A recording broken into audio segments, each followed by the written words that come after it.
Welcome to the Young Legends podcast. I'm your host, Caption, aka Caption Red, and we have a very special guest on the show today, Mr. Timm Peddie.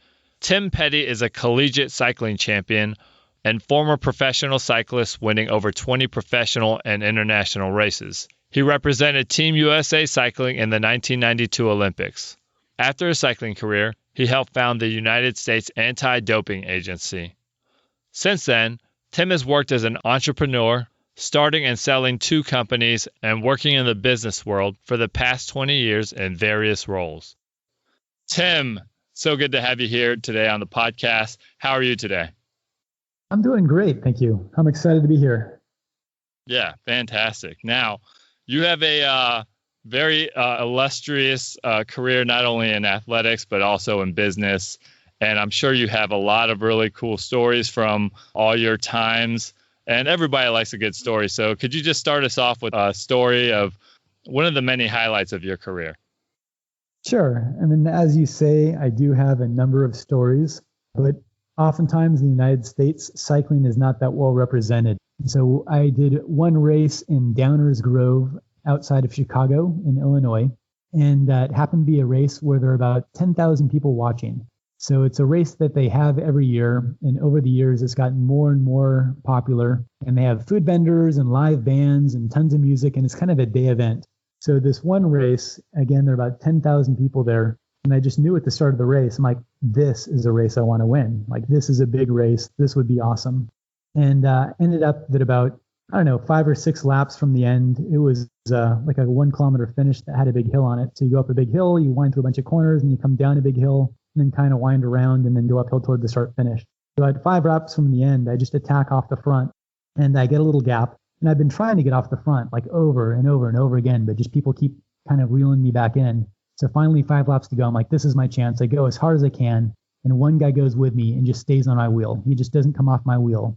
And in cycling, there's something called drafting, where the person behind uses less energy than the person in front. So the guy behind me is using less energy and he's just waiting for the finish. So I'm going and I'm just like, I pull off and I want this guy to work to get in front. So we kind of share the effort, and he won't. He just stays in my wheel. So I get a big gap. I'm like, this is the chance I want, but there's this guy on my wheel. And I'm like, I got to shake him before the finish. So I pull really hard for a couple laps. He won't pull through. We come into like 2 laps to go. I attack on the hill again and he just stays in my wheel super strong.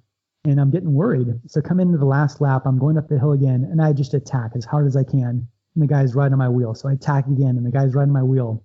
Finally coming over the top, I'm like, I'm desperate. I'm like, I got to go. I've been wasting all this energy. I know this guy's just resting in my wheel. So I attack again, going over the top. Crowds are screaming on the sides. I get a gap on him of like not very far, like maybe 5 or 6 bike lengths. And I'm able to maintain that gap all the way down the hill, around to the corners, and come into the finish. He's starting to close on me. And I start my sprint, crank the last corner, just heeled over as far as I can. Just cranking through the corner, hoping my tires don't peel off going through the corner. Come around the corner, just sprint up the last 150 meters to the finish, raise my hands, 10,000 people just start screaming. Super amazing. Turn around, and the guy's like 100 meters behind me. So he just sat up somewhere along the way.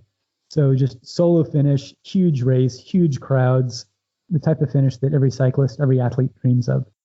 Yeah, that's amazing. And what's cool, I thought it was going to be the whole time you were telling this story, I was like, this is going to be a photo finish, right? Because he's right on your tail the whole time. But you were able to just create that separation and just really make it clear who the winner is. That's awesome. Yep. Yeah, no, I just rode away from the guy. I had no idea what was even happening. I was too afraid to even look behind me until after the finish. Yeah, absolutely. Awesome. So how did you get into cycling? I mean, a lot of people, they say the first time I did something, I just knew it was for me. When was it that you wanted to pursue this and started to pursue this? And what was that journey like? Well, rumor has it that when I was 3 years old, one of my older brothers had a bike with training wheels in the garage, and that I just got on it, started riding. So no one really showed me how. Actually, I think I was 2 years old, because when I was 3, my brother stayed home from school one day and taught me how to ride a bike without training wheels. And when I was 3 years old, I actually led the 4th of July parade in the town where we lived in Oregon. And I always wanted to race. I didn't even know it was a sport. So I raced BMX as a little kid. which was super fun. But I didn't even know there was such a thing as road cycling. And I was watching TV one time and saw a race in the United Kingdom in the UK called the Milk Race. And it's kind of like the Tour de France, but it's like UK's version of the Tour de France. And unfortunately, they don't hold it anymore. But I saw that race on TV and I'm like, oh my gosh, I didn't even know this was a sport. I'm like, I want to do this. So I was like a sophomore in high school. And I decided that when we moved to Seattle, Seattle is a big enough city that they had to have this thing called bike racing. So I moved to Seattle, and coincidentally, my mom had a horse, and another woman at the stables where she met was the first person she met. And coincidentally, her son was my age, and he'd been bike racing for 2 years. So one of the very first people I met in Seattle had already been bike racing. So I befriended that guy. His name's Phil Voorhees, and started racing. Wow. So you really, obviously you showed skills and ability when you were young, but you really didn't start racing until you were 15, 16 years old. Is that correct? Correct. Yep. Wow. So I'm a little ignorant to the professional cycling and the amateur cycling world. How common is that for someone to start when they're 16 and then go on and be a college athlete and dominate the way that you did? It took a lot of time. Back then, cycling was pretty big. So you would show up to races in Seattle and they would have it broken up between 14, 15-year-olds and 16, 17-year-olds. And when I'd go to a race, there'd be 150 kids from kind of the state that would show up at, any given race. And there were races pretty much every weekend. So it was a pretty popular sport. I will say that when I started, I sucked. So I would get lapped in races. So there'd be like a 1 kilometer course. And my goal was to not get lapped in a 1 kilometer course the first 5 laps of the race. So there were a bunch of kids from the eastern side of the state out in Spokane that were from a little town called Moscow, Washington, or Moscow, Idaho. I don't even know where it was. But we called them the Russians. And they were super, super good. So they would come out to Seattle every weekend and just dominate. And so again, my goal was to make it 5 kilometers before they put 1 kilometer on me. So I really wasn't very good. Okay, so in the beginning, you weren't good because these kids had, years of experience on you. How did you bridge that gap? Because that seems like a pretty big gap. If you're getting lapped in a 5-lap race, that's not a good sign. So what did you do to make up for just a difference in level that y'all had? Yeah, no, I learned about training. So I learned about dedication. I learned about just the work ethic and just putting in all the long hours for months in advance before you even had the inkling of a good result. Wow, that's amazing. So what are we talking about here as far as what a typical day looked like for you training, and maybe as opposed to some of your contemporaries who you were able to eventually beat? Yeah, so when I first started, for me, like a 25-mile ride was considered a long ride. Over the course of about a year and a half, I started training about 200 miles a week. So I was in school. I was in high school. I would go to school every day, and I would get out of school about 3 o'clock and basically ride until it got dark. And then once it got dark, I would come home and eat dinner and then do my homework and then start over again. And I did that pretty much every day for about a year and a half before I had any results at all. Wow. So during that time, you basically took it on as almost like a full-time job, but you went a whole year and a half without having any results. That must have been a little disheartening, I imagine, to put in the work and not see results immediately, because, everybody wants to see immediate results. Yeah, no, it's just, it's what you need to do a lot of times. Is there's a lot of foundation that needs to be built. And I kind of had the perspective that I knew that's what I needed to do. So I read some books on training and I talked to other people and tried to get some information on what was considered, kind of the minimum viable amount of training I needed to do. And that minimum viable was so far above my perception. Like when I first found out that I was expected to ride about 250 miles a week, my thought was that's what professionals do. I had no idea that was what I needed to do. It sounded like so much training and so many miles. It was kind of overwhelming. So I built a training program, got a calendar and actually marked out ways that I could take my 20 miles for a long ride and build it into 250 miles. And then even then, I actually never trained 250 miles. So when I was in high school, maybe my longest week I trained 250. But I would say most of the time I was probably 150 to 200 miles a week. But I had to build up from that, and it just took me a while. Okay, yeah, that's cool though that you read books, you learned from the books, and then you said you asked or you talked to some people. Are you talking about like were there pro cyclists or I guess high level amateurs? Who were you talking to kind of get that information? Yeah. So at the time, I didn't even know a pro cyclist. So pro cyclists were the people on TV and the ones in the magazines. I didn't even know one. We didn't have any in Seattle that were any good at that time. And so I just talked to other amateur cyclists, kind of like me, that maybe doing a little bit longer, and ended up developing a group of friends that I'd trained with.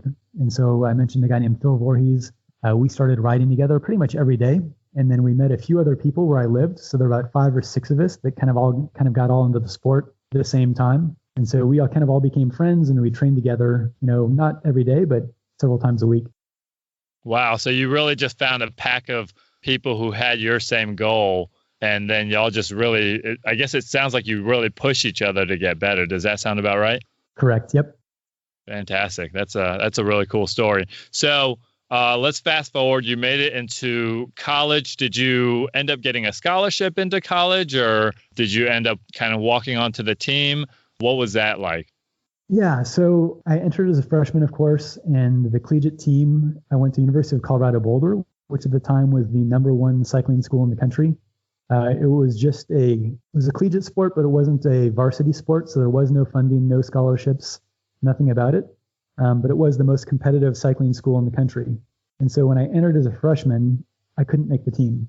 There weren't even tryouts. It's just freshmen weren't allowed onto the team. And so I tried, but the guy that was running the team, that was president of the cycling club, he wouldn't even let me on the team.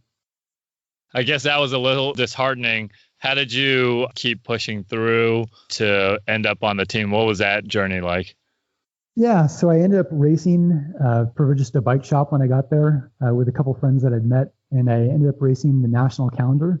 So by the time that came around, they've got a kind of a categorization where you start as a Cat 5 cyclist, and if you win enough races, you move up to Cat 4, and then up to Cat 3, and then up to Cat 2, and then I actually ended up making the collegiate team the next year, and I'd moved up to Category 1 cyclist, which at the time there were only 115 people in the country that were considered Cat 1. So I was one of those 115 people in the country. And so when I entered the collegiate team, I was already probably the best rider on the team. But that's what I had to do to just make the team. Wow, that's amazing. Yeah, you just had to prove that you had a spot on the team. Now, as you were pursuing this dream, what was it that you were doing that helped you to succeed? Like what principles, what habits, what things were you doing in order to just take you to that next level? Yeah, I would say for me, it was my training. So training was my focus. So I was in college, I was working a side job. I took a full 15 to 18 hours of credits, which is considered, full-time in college. But the training was my focus. And so for me, I built a schedule and I stuck to my schedule. And so for me, it was just the focus where I would just endure the hardship, endure the pain, endure, just being physically exhausted. And I would just do it no matter what. So that was my priority. That's awesome. So as you went from a collegiate athlete and you helped your University of Colorado Boulder to win the college championship, is that correct? Like your contribution took y'all over the top. That's what you did to help put UC Boulder in the history books. Is that correct? Yeah. So the one time I raced 2 years with a collegiate team. In my second year, I won the kind of like they have an Omnium. So they have a bunch of events. So I won one of the events and had enough points to win the overall men's championship. And then me winning the overall men's championship gave University of Colorado enough points to win the national title. So I won an individual race, which was probably the most prestigious individual race, which helped me win the individual title, which then helped us win the collegiate title. That's amazing. Did they carry you around on the shoulders for the rest of the semester? What happened there? It wasn't that big of a deal. So I wish it was a bigger deal. But it was still wonderful to win. And I've got, a big plaque that I have on my wall at home. It kind of represents that victory. Yeah, that's amazing. So you went from being a collegiate star to actually biking professionally, and then you You won the Olympic trials. How did you take it to that next level? Because I think being a collegiate star is one thing, but being a pro athlete and being an Olympic athlete is just a whole nother level. So what did you do in order to make that happen? What was that journey like? And how did you have to, I guess, adjust your training and just your mindset and all those things? Yeah, no, it is a huge gap. And what I did after the year I won the Collegiate Nationals, I moved to Spain and I rode for a Spanish cycling team. And I was based in a town in the north called San Sebastian. And that was a whole nother level. So at the time, Spain was the epicenter of cycling in the world. There's a famous pro named Miguel Indurain that lived not too far from where I lived. And Spanish fans are cycling fans. And I mean, I would go on rides, and like one time I was doing some interval, which is a very hard pace. So I'm basically going as hard as I can for about 3 minutes. And I came up into a little town, and there was a cop that went by, a motorcycle cop that went by, and he knew what I was doing. So he saw me, he knew what I was doing, and he went into the town ahead of me. And I'm just on a training ride. It's not a race or anything like that. He went into the town ahead of me and stopped all the traffic and the stoplights so I could continue my interval without slowing down. Like, that's how popular cycling was in Spain at the time. Wow, that's amazing. So you went to the perfect place to do your cycling.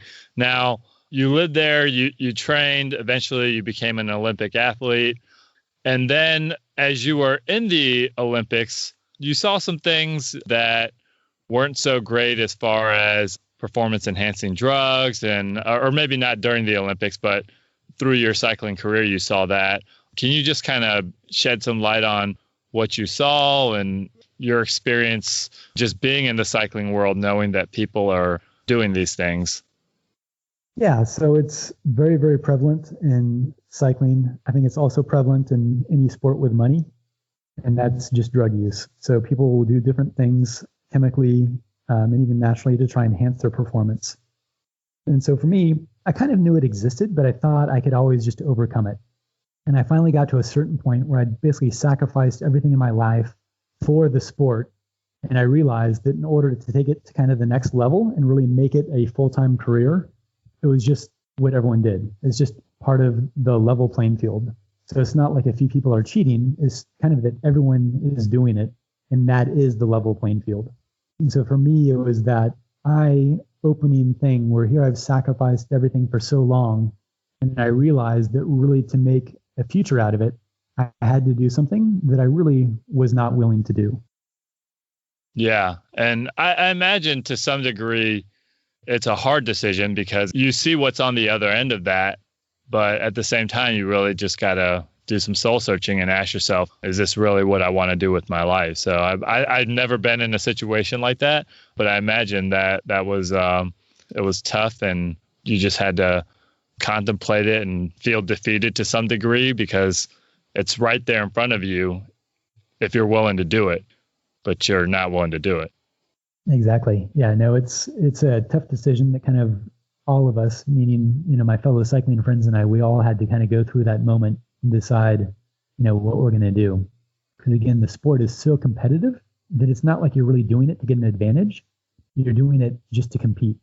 So there was a famous French cyclist at the time named Gilles Delion, and he was the amateur hope for winning the Tour de France. And there was all this pressure on him. And he kind of got to the same point that I did. And he asked his director, he's like, hey, look, I don't care if I don't win. I still want to race clean. And his director told him, he said, hey, look, it's not about winning. It's about even finishing in the top 100. Oh, wow. So just in order to be in the top 100, you had to take the drugs. Correct. Wow. That was the implication. Yep. That is insane.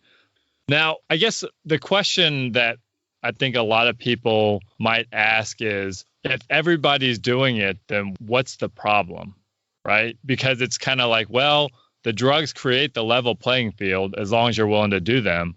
So if it's kind of an unspoken thing, why can't we do the drugs and compete? Yeah, no, that's a great question. And there's a guy named Lance Armstrong that went on Oprah, and that was kind of his whole premise of why he went on Oprah. He didn't know that the public would respond so negatively against him, because that's exactly the view. he's like, I didn't cheat. Everybody's doing this. Yes, I did take performance enhancing drugs, but everyone does. It's kind of one of those things where I think you almost have to be a parent to have the perspective, but it does jeopardize the longevity of your life. It does cause hardship. I've got a few friends of mine that have written books, and do you really want to go through, life, doing needle injections and giving blood and, living this lifestyle that's really not very healthy? Right. Because there's been multiple instances where cyclists have taken performance enhancing drugs and gotten sick to the point where they can't actually even race and they have to drop out. Is that correct? That's very correct. And also when I was racing, it was the height of a drug called erythropoietin, or EPO. And it got so bad that, because you really need a doctor to take some of these drugs, you need to get tested every day, which is very expensive. So the guys that want to compete that can't afford the doctor or don't have the doctor, they were taking the drugs and having heart attacks and strokes and seizures and all these different problems. There were races in Belgium that you do where toward the end of the race, you'd see guys take out syringes out of their back pockets and jab them in their legs with amphetamines so they could go faster at the end of the race. And the problem with that, too, is it helps you at that very moment, but it hurts your recovery and it hurts your ability to do it. I know people that took different steroids, which weakens the bone structure. So a guy I know that taken a bunch of steroids was actually kneeboarding.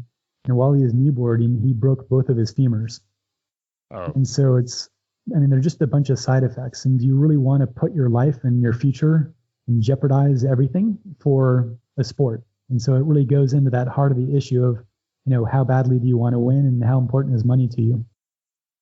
Right. Yeah. And also, I guess your integrity, because the guys like Lance Armstrong and Tyler Hamilton and all these guys, they have to walk around every day and everybody knows what they did. And their kids have to answer to that criticism of their parents and whatnot. And so the one thing that I think about is like, how does my decisions not just affect me, but also everybody around me, and just the ability to walk around and hold your head up high. Yeah, completely. And you look at Lance, and it jeopardized the foundation he created, the Livestrong Cancer Foundation. So it got to the point where they wanted to distance themselves from him. You've got Tyler Hamilton that ended up writing actually a really good book talking about it, where he's very candid about all the injections and trying to hide from the doping control people and changing cell phones and flying in places and just this whole clandestine, almost spy world in which he lived. Yeah, and just always having to look over his shoulder. I imagine that's got to be a really hard way to live, just in general. Yeah, completely. All right, so from what I understand, you retired from cycling, and then you were actually chosen by your cycling peers to represent, I guess, cyclists on the U.S. Olympic Committee. Is that correct? That is correct, yes. Fantastic. And tell us about the work that you did on the USOC to kind of just make cycling a better sport and to kind of create change in a world that you saw really needed it. Yeah, so I was on something called the Advisory Council. And on the Advisory Council, I had the opportunity to sit on the boards of basically all the different groups. And so a couple of the groups that I jumped on was the Anti-Doping Committee. And so at the time, all drug testing was done by the Olympic Committee. And other countries around the world had a third party that did it. So it looked kind of funny to have the Olympic Committee doing the testing when the Olympic Committee is the one that receives the money to win gold medals. And so it wasn't really seen as credible in the eyes of the world. And in fact, it wasn't very credible. So one of the things I tried to do is I was asked to be appointed to the Anti-Doping Committee. And then from there, I was actually voted to be part of the Executive Anti-Doping Committee, which means that I was one of 4 people in the country that reviewed all doping claims and tests and things like that across all Olympic sports. So I saw every positive. I saw all the tests from, say, track and field or other sports like weightlifting or whatever it may be. All those kind of went through my purview. And as a part of that, I saw some of the failings that we had. And I knew that Olympic sports in general, as here you have this organization that raises almost $500 million every 4 years to promote gold medals. And so they're more interested in promoting gold medals than they are having clean sport. And so there had been a number of people in the past that had kind of died off that had wanted to separate anti-doping from the Olympic Committee. And so I kind of reignited that cause and brought up several controversial discussions and debates through the Olympic Committee. And through my 4 years on the Olympic Committee, by the end of it, I was able to create a USADA, which was a separate entity that was outside the Olympic Committee that had purview across all Olympic sports and all Olympic athletes. Wow, that's amazing. Okay, so as you were working in that field, I imagine that there was a lot of opposition to you and you trying to change the status quo because there were so many people that had so much at stake with not having clean sports. Oh, completely. Yeah, there were a bunch of very heated, very loud, inflammatory meetings that we had and discussions that we had. And in fact, in all truth, because I was able to almost battle my way through these meetings, it got so heated that after we created USADA, they asked me whether I wanted to kind of head it up. But they said, hey, look, because you've put so much effort into this, we feel like we need to offer this to you. But I want to let you know that if you take that role and you do it, there's a lot of bad blood that you've actually shed to get here. And we'd prefer it that you just step down. Wow, that's mind-blowing. You did everything that was right. And I would argue that you deserved the position, but you couldn't take it because just kind of the situation. Yeah, no, it's, again, what's the goal? Is the goal for me or is the goal for the sport and for other people? And so for me, I acquiesced and said, hey, you're probably right. And I stepped down. Wow. Well, that's amazing work. And I mean, bringing integrity to anything that is of consequence is very, very important. And, I just wanted to applaud you for your work right there. And yeah, absolutely. So from there, after your career from cycling and also working to fight against doping in Olympic sports, you went into business. And so you started a couple companies, which is pretty amazing. You've started and sold them. I feel like there's just a lot of just applicable things that you took from your work as a cyclist, your work in the anti-doping movement. What were some of those things that helped you to succeed as an entrepreneur and a business person? I think actually cycling in sport gives you a bunch of things. I've even thought of writing a book on how cycling helped me in business, because there are a number of rules that in sport, they're very, very clear. And in business, they're not so clear. One of those is just like I was talking about training earlier. In training, you really have to focus on what you want to accomplish for each day. And in business, a lot of people kind of just wake up and they go to the office and they just kind of do what they need to do, but they're not really strategic about each day. So I would say the one thing that really helped me in the businesses that I've worked in and the opportunities that I've had as a businessman have been to wake up and think about really what I want to accomplish strategically. And rather than getting overwhelmed with something, you just start somewhere. You figure out where you want to go and you just start and you just work on it. And at the end of the day, you just try and accomplish, one or two things, and you just keep doing that every day. Wow, yeah, that's great. Yeah, just having a plan. That's a really good life lesson. Is there anything else as far as that goes? Kind of. I mean, one of the things in cycling is it takes a team to win, and each person on the team has a very specific role. And you could have no one that is the best at everything and win every race if everyone just does what they need to do. And in businesses too, especially when a new startup or a small business or a business that's growing, is you need to have roles very clearly defined, and each person needs to know how to fit their role, and they need to do what they need to do, and they do not need to do what other people are doing. And so one of the things I've learned from cycling is that, for example, one of the roles in cycling is someone that can climb. You've got sprinters, you've got workhorses, you've got GC guys, you've got climbers, you've got all these very distinct roles. And people's bodies, their training, everything you do is optimized for that role. It doesn't happen so much in business, and it needs to happen. So you can have a very small team in business where each person knows their role. Like you've got the marketing guy, you've got the PR guy, you've got the business guy, you've got the requirements guy, you've got the finance guy. You've got these very strictly defined roles. And if each person does what they need to do, you can have a very successful company and compete against companies that have a lot more resources or a lot more people.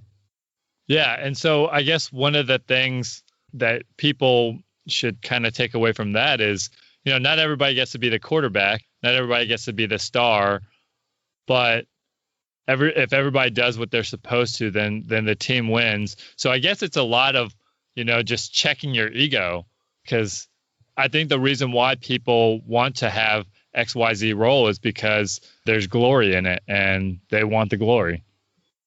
For sure. And it is about checking the ego and it's also about respect. So it's respecting the other people that maybe aren't winning the race.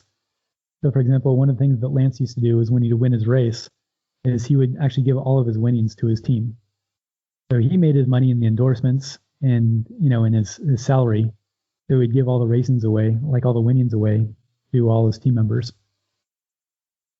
Oh, that's great. Yeah. I don't know if we want to make Lance look good right now, but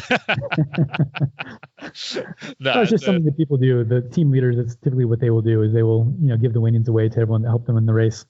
Yeah. And that makes sense. I mean, at the end of the day, they are the reason why you were able to win, and without them, you couldn't have. So, yeah. So what are some, I guess, important lessons that you learned through maybe like individual races or individual instances where you learned that lesson through that event, but also you carried it on into your future and it helped you to succeed just all around?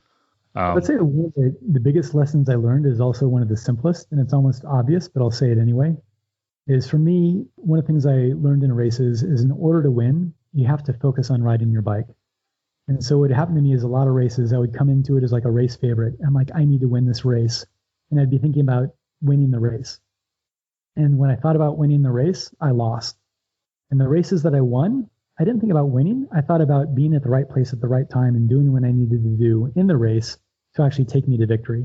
And they sound kind of similar, but they're actually very different. And the same thing is in business and just in life in general.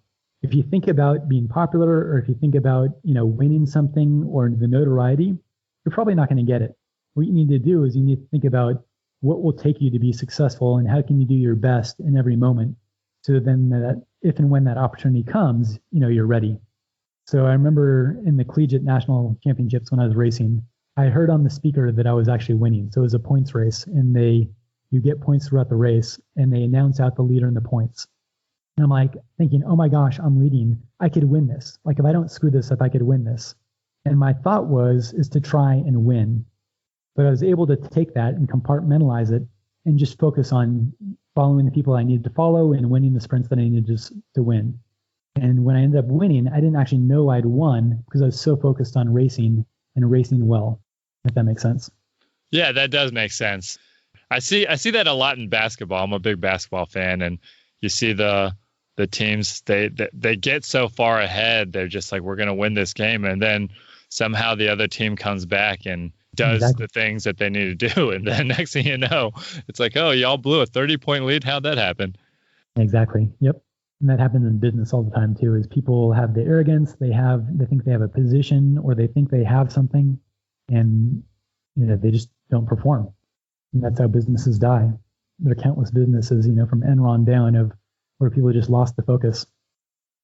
Yeah, that's a big one. Enron, I forgot that happened, but that definitely is a great example. Now, the reason why you're so successful is because of the fact that you got on your bike, you practice the habit of training. Habits are super important for success. So what is like one habit that a young person could start today that would help them to become successful? Yeah, just to qualify that, I would not say I'm super successful, but I would say I've had successes. And so one of the things that I've done that has enabled me to have successes is I've taken risks. And I think if you are not failing, you will not succeed. So it's only in risk that you can find success and find, things that will go forward and kind of take you forward. But you've got to take that risk. And so in the successes I've had, there have been countless races where I've done the wrong thing. and I've lost. I've got numerous examples of races that I just did one little thing wrong and I lost the race. And the same thing in business. I've had 2 businesses that I've started and sold, but I've also started 5 businesses, which means 3 of them have failed. I have lost money, I've made money. And so I think for me, the biggest thing I can learn is to celebrate failures and to think about failures and what you did to basically recognize that failure and learn from it. And not only that, not dwell on the successes, because you're only as good as your last actions and your last events. So you can't really hold on to successes, and they don't make you successful. So in everything you do, you just need to continue to try and continue to learn. That's a great, no, I love that answer. And yeah, I mean, 2 out of 5, you're still batting 400, but 0 out of 0, you're batting 0, right? So that's so good. Yeah, and I think a lot of people are so afraid of failure, they're afraid to take a risk so that they will never find success. Yeah, that's good. Okay, Tim, any final thoughts for the young people out there as far as success in life and all those things? I guess if there was one thing you could tell them, what would it be? Yeah, I would say don't let other people tell you what you can do and what you can't do. So I have seen people race at a very elite level that I personally thought had no talent. And they raced and they trained and they trained, and they have actually had careers as successful or more successful than mine. And I've seen people in business that I really thought had no talent. And I pretty much could tell you that everyone else they worked with at that point in time thought they had no talent. They continued to work at it, and they continued to work at it, and they've become extremely successful in their careers and in their lives. And so if there's something you want to do, it's going to take a lot of work. But if you're willing to put in the work, I think you can do anything. Oh man, that's amazing. That's I'm gonna put that on a plaque and hang it in my kitchen and living room and bedroom and bathroom and on the front door. True. I mean, you may have to work harder than other people, but I mean, one of the things that people don't see too is they see someone else that's been successful and they don't understand all the work that they put into it.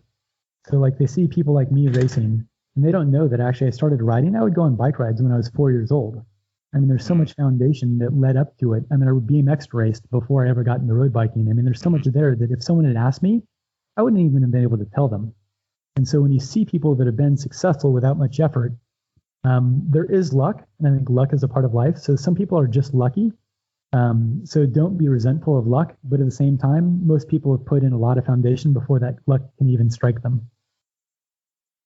Right. Yeah, absolutely. And in order to have the luck, you have to have the preparation, because when the opportunities come, you still have to be able to do the thing in order to have that opportunity in the first place. So, yeah, that's good. I think one of the running themes in your story is just hard work and perseverance, because there's so many points that you just could have thrown in the towel because you weren't chosen to be on the team, or whatever the case may be. You did a startup, and it took how many years to actually become successful?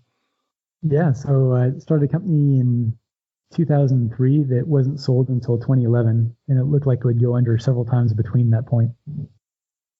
Oh, wow. Many disheartening nights. I couldn't imagine. That seems really stressful. How do you deal with that stress, by the way? For me, I pray a lot. So I read my Bible and I pray each morning, and I get a focus that is eternal and not worldly. Awesome. Very cool. All right. Well, good stuff, Tim. Well, you've dropped so many good nuggets, and, it's just really an honor to have you on the show, and all the hard work that you've done with the Olympics, not just as an athlete, obviously, but as a person who made the sport clean.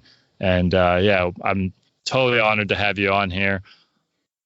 One of the things that I do at the end of my interviews is I do this little thing called freestyle rapping. Kids seem to like it. People seem to like it. So I'm going to go ahead and do a little freestyle rap about this interview, if that's okay with you. Yeah, no, that'd be great. All right, fantastic. Come straight through, talking about Tim. He came to get a win, but not from the beginning.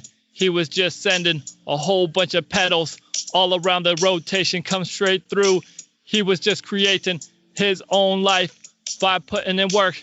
That's how he did it. Yo, he went to finish all the freaking time, had to persevere, go on the grind. You could do anything if you put your mind to it, put the freaking grind to it. That's what he said. Gotta be clean here up on the scene so you could walk with honor. And that's what I say. We gotta do every single thing, every single day, so we could come through, so we could just win in this life and also business. You gotta just witness yourself right there, doing the thing that is really hard. Come straight through. You might have scars, you might come and crash, but that's okay, because you gotta run and dash to the next race. You gotta keep going, gotta keep showing the world and yourself.